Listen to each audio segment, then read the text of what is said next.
지난 4월 12일 새벽 기도에 나오기 위해서 엘리베이터를 타고 내려오다가 7층에 아저씨가 그 새벽에 운동하는 분이 있는데 같이 타고 내려오게 됐습니다. 내려와서 문이 열리자 엘리베이터 앞에 한 신사복을 입은 남자가 쓰러져 있었습니다. 깜짝 놀라서 보니까 숨을 쉬고 있었습니다. 더 가만히 살펴보니까 그 남자는 술에 취해서 그곳에서 자고 있었던 것입니다. 제가 선생님 하고 부르면서 깨웠습니다. 근데 얼마나 술에 취했는지 눈을 조금 뜨려고 하더니 또 계속 감고 자는 것이었습니다. 같이 내려온 아저씨가 제가 새벽 기도 가는 줄 아니까 자기가 나가면서 경비실에 얘기를 해서 자고 있는 사람 집을 찾아서 올려 보내겠다고 해서 저는 이제 주차장 쪽으로 발을 옮겨 나가려고 보니까 그 신사는 구두는 안 보이고 양말만 신은 채 이렇게 몸을 꼬부리고 머리맡에는 자동차 키를 딱 놓고 자고 있었습니다. 충분히 상상이 되는 장면이죠.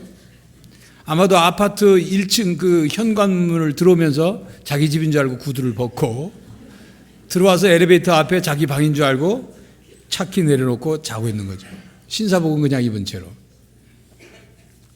이 이야기에 뜨끔하는 분도 있을 겁니다. 나도 옛날에 그런 적이 있는데 하는 분이 있었을지 모릅니다. 근데 분명 그 사람은 술에 취해서 자기 집에서 자고 있다고 생각하겠지만 자기 집에서 자고 있는 건 아니죠. 깨어나면 실상을 알게 됩니다.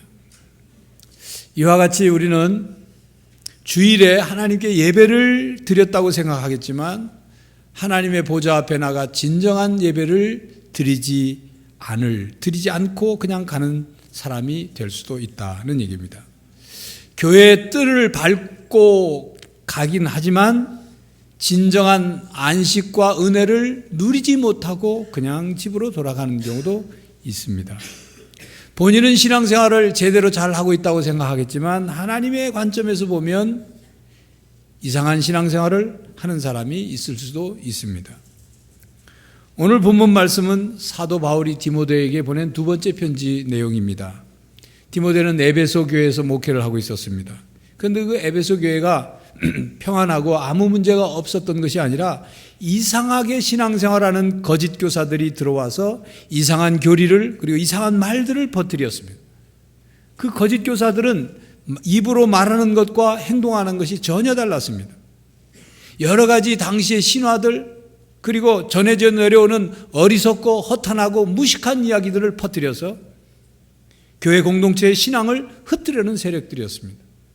그래서 어떤 이들은 그들의 말을 듣고 혼란이 오기도 했고 어떤 이들은 신앙이 흔들리기도 했습니다. 사도 바울은 디모데에게 편지해서 디모데가 거짓이 없는 믿음을 가졌기 때문에 에베소의 그 이방 문화와 종교 그리고 이 세속적인 풍조 속에서도 그리고 교회 안의 거짓 교훈과 혼란스러운 상황 속에서도 디모데가 충분히 복음의 진리를 잘 지킬 수 있을 것이라고 거짓이 없는 믿음을 가졌기 때문에 그리고 다른 교인들을 잘 바르게 가르치고 인도할 것이라고 굳게 믿었습니다.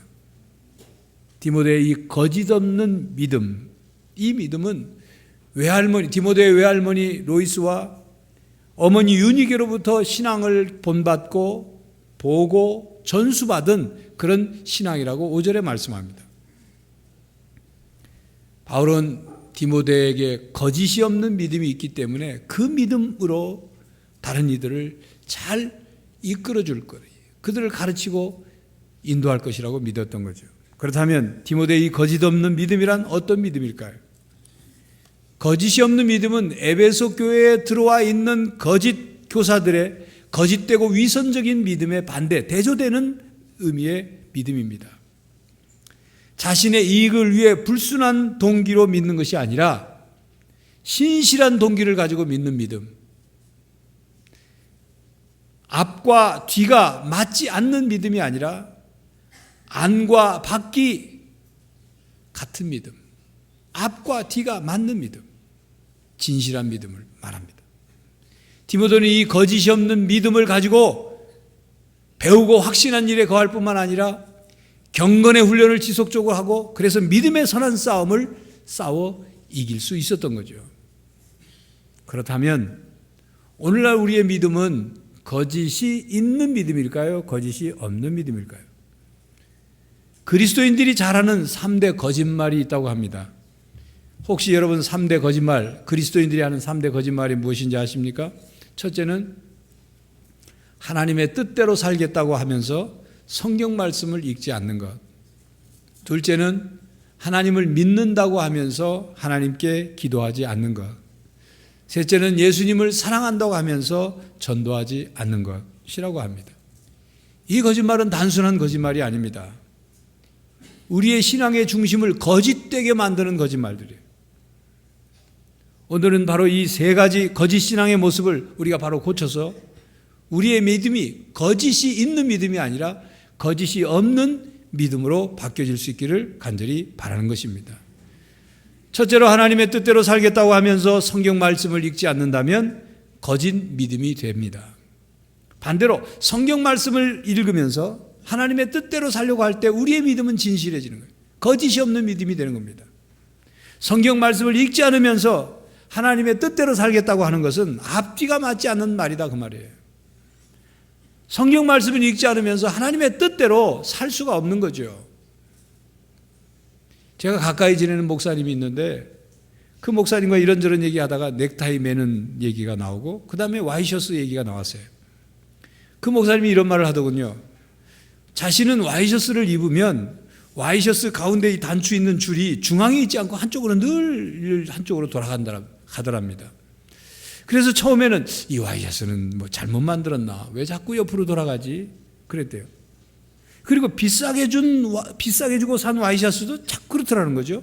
그래서 속으로 아니 비싸게 준 와이셔츠도 이렇게 돌아가나? 사람들이 어떻게 이렇게 와이셔츠를 만들지? 하고 생각했다는 거죠. 그런데 알고 보니까 자기 몸이 좌우 대칭에 문제가 있었던 거예요. 그러니까 아무리 잘 만든 와이셔츠라도 돌아갈 수밖에 없죠. 몸이 오른쪽 왼쪽이 짝짝인데 와이셔츠의 문제가 아니라 자신의 몸의 문제였다는 얘기입니다. 신앙생활은 하나님 앞에서 자신의 문제를 발견하며 그것을 고쳐가는 삶입니다. 하나님의 말씀이라는 기준 앞에서 무엇이 문제인지를 발견하고 그리고 그것이 나의 문제에서부터 시작된 것임을 알고 회개하고 변화하고 그리고 바른 성장을 이루며 살아가는 것, 이것이 신앙생활이에요. 신앙생활의 궁극적인 목적은 내 뜻을 이루기 위해서가 아니라 하나님의 뜻을 깨달아 그 뜻을 따라 살아가려고 하는 것, 이게 신앙생활의 궁극적인 목적이에요. 내 뜻, 내 계획, 내 욕심대로 되기를 원하는 것, 그것은 미신이에요. 기복적인 신앙입니다. 우리가 하나님의 뜻대로 살아가려면 기본적으로 5가지의 말씀 생활의 단계가 필요합니다. 첫째는 말씀을 열심히 듣는 단계입니다.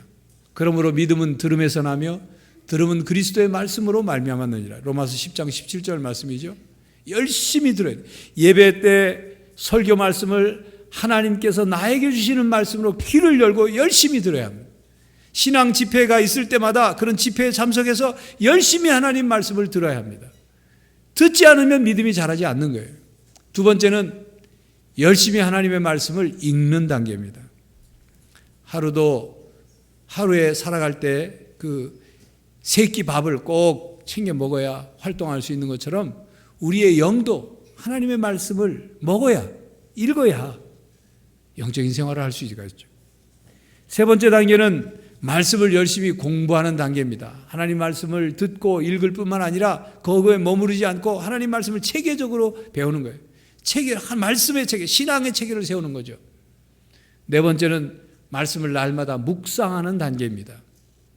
말씀을 묵상한다는 것은 말씀을 내 마음속 안에 담아두고 되새김질하는 거예요.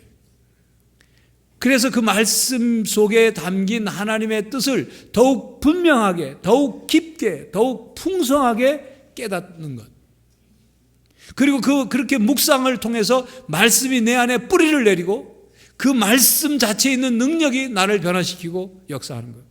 그걸 위해서 묵상하는 거예요. 5번째로 하나님의 말씀에 순종하는 단계입니다.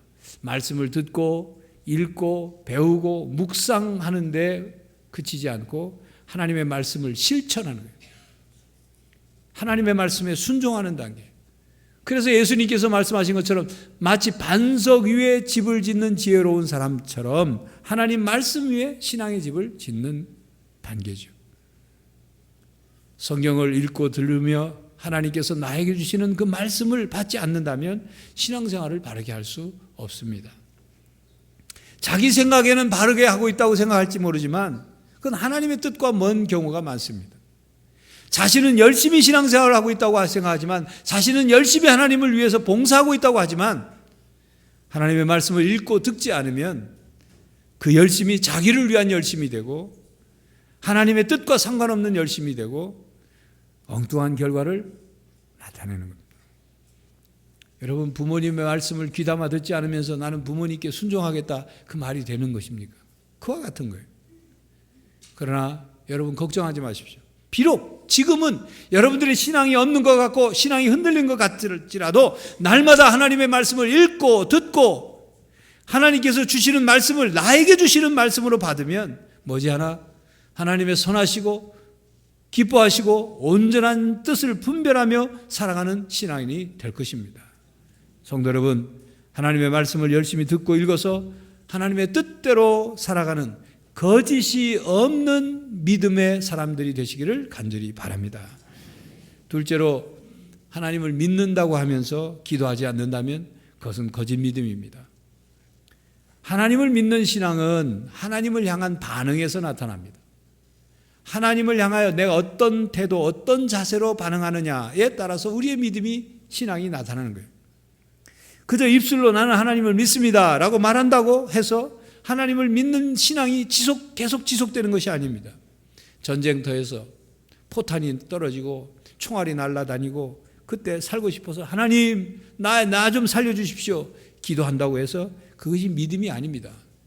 물론 하나님의 존재를 그때만이라도 믿고 싶고 믿어서 하나님께 자기를 살려달라고 기도하는 부르짖는 소리일 수는 있지만 그것은 믿음이 아닙니다. 기독교에서 말하는 믿음이 아니에요.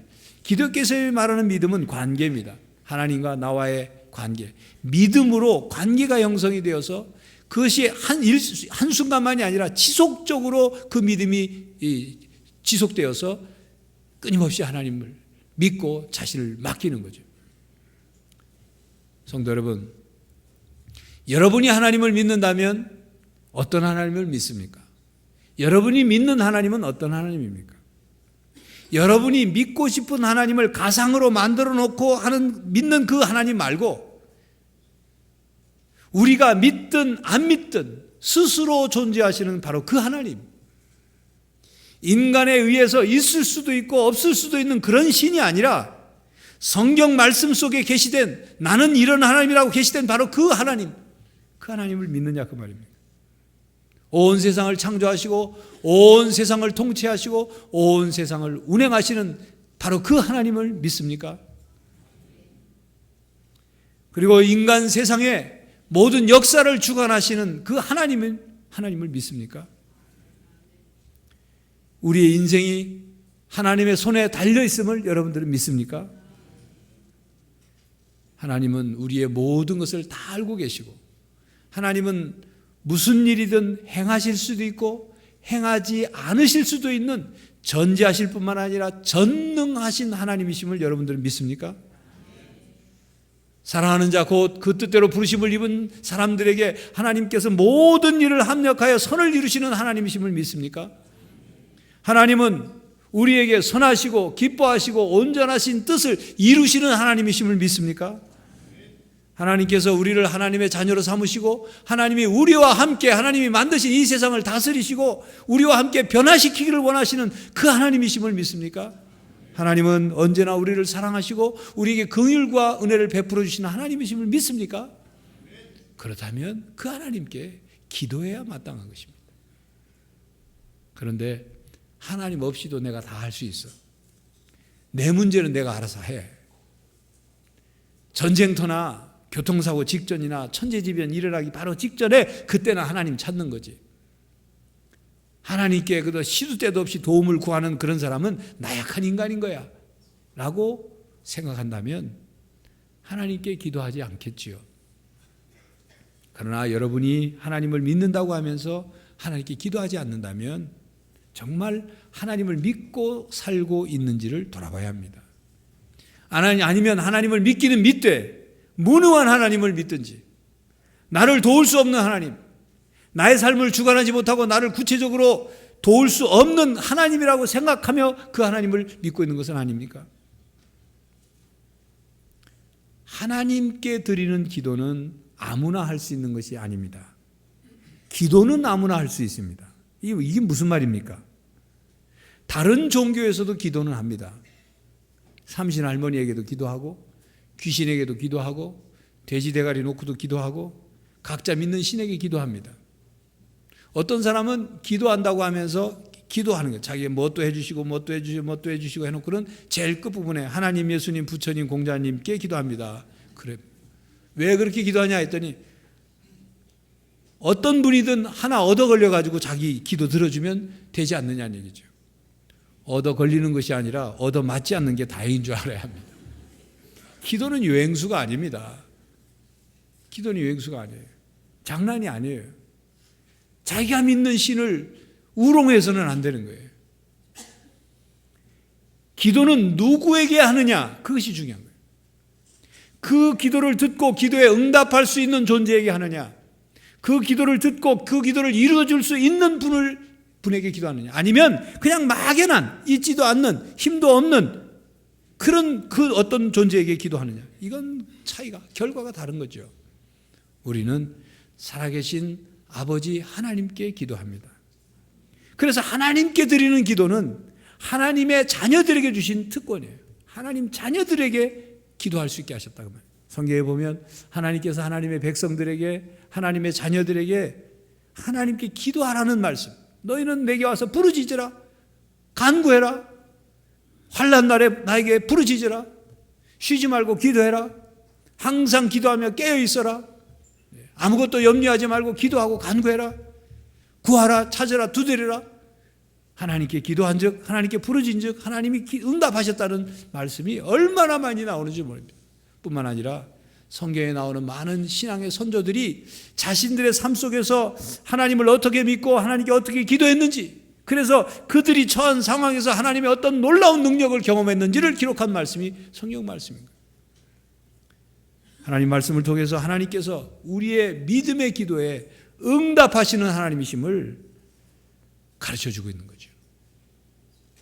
우리가 믿는 하나님은 우리가 하나님께 기도하기를 원하시는 하나님이에요. 기도란 무엇입니까? 하나님과 대화하는 거죠. 하나님과 교제하는 거예요. 하나님과 상의하는 거예요.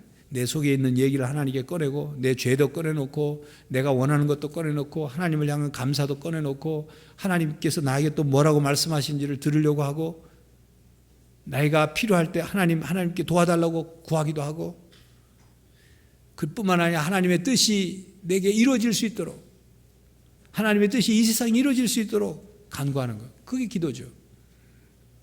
신앙생활이란 하나님을 믿고 의지하며 사는 것을 말하는데, 기도는 하나님을 믿기 때문에 하나님께 먼저 나가는 거예요.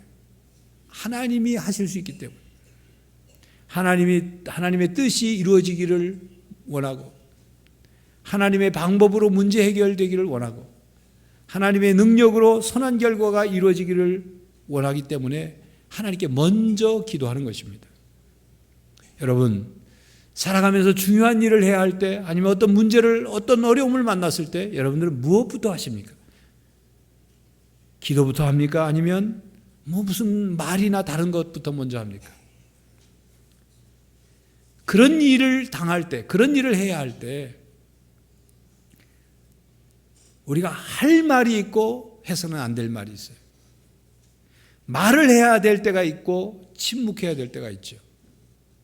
또 상의하고 의논해야 할 때가 있지만 또 하나님께 기도해야 될 때가 있는 것입니다.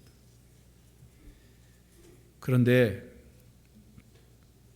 기도는 하지 않고 온갖 걱정만 쏟아내고 있다면, 기도는 하지 않고 남을 비방하고 불평하고 원망하는 말만 쏟아놓고 다니고 있다면, 기도는 하지 않고 헛소문 헛소리에 앞장서서 그냥 그렇게 살아가고 있다면, 그래서 하나님께 나와 거짓 없는 믿음으로 하나님 앞에 기도하지 않고 하나님께 부르짖지 않고 살아가고 있다면 그가 정말 하나님을 믿는 것일까요? 그가 믿는 하나님은 어떤 하나님일까요? 바른 신앙을 가졌다고 말할 수 있을까요?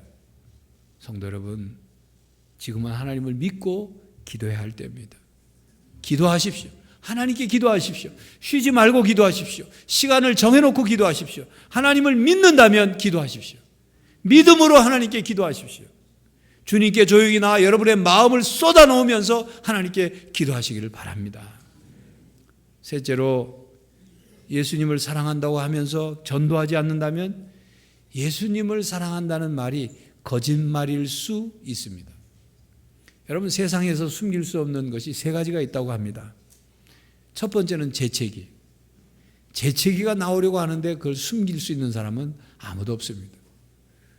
또 하나 숨길 수 없는 것은 가난이라고 합니다.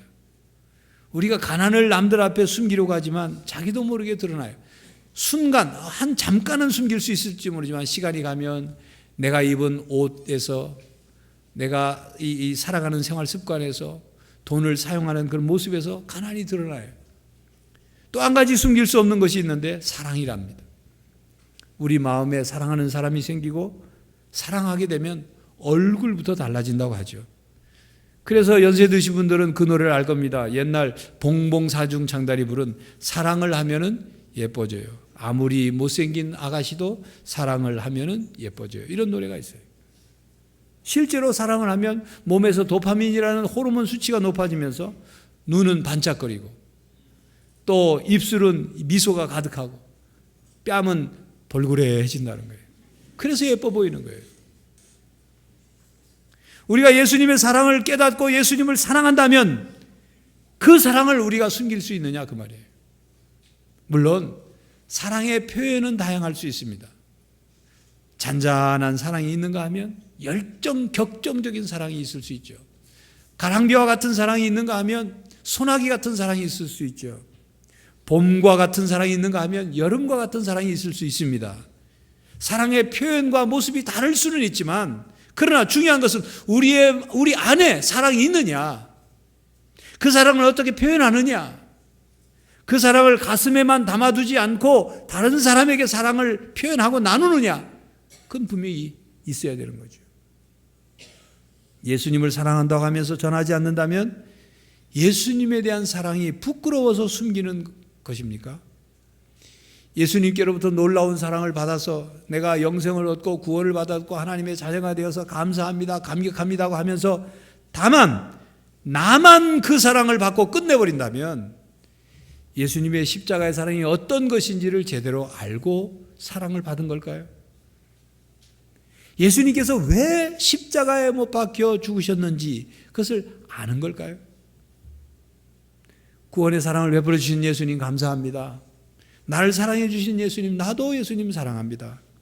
나를 위해 생명 주신 예수님을 사랑합니다 라고 하면서 그 사랑을 전하지 않는다면 그 크고 놀라운 사랑을 다른 사람이 받는 것을 싫어하기 때문에 전하지 않는 걸까요?